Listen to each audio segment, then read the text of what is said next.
just coming to the end of delivery of an OFS funded project, which is looking at the progression of students from non-traditional backgrounds onto further study. We wanted people to fully understand what postgraduate study entailed and then make an informed decision for them. We've definitely found that there's a need to demystify postgrad study. People interested in postgrad study will come up and say to me, I've got a really silly question, and I always say, whatever you say will not be a silly question. I come from quite a poor community in Bristol where most people don't really go on to do higher education. So I was the first in my family to go to uni. I realised over time how much knowledge that other students have when they come from households where their parents have been to uni and that I just didn't have at all, like application forms, knowing what academic skills are, I just didn't even consider were things.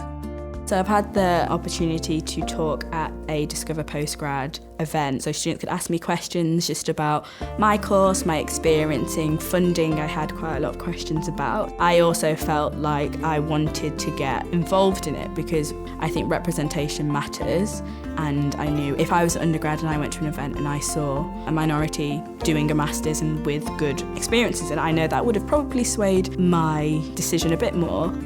The elephant in the room, if you don't address it, is always funding and finance.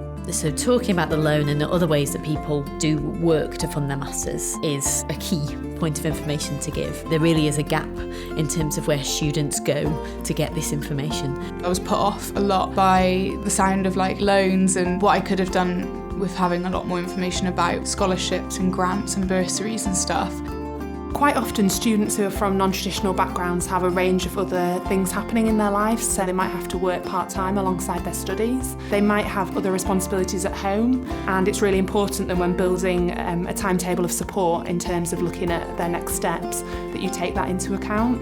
We would all agree that it's just wrong if people from some backgrounds are more likely to progress than others, so anything we can do to make sure people from all walks of life do consider postgrad study, whether it's right for them, that's just a moral obligation that I think universities have.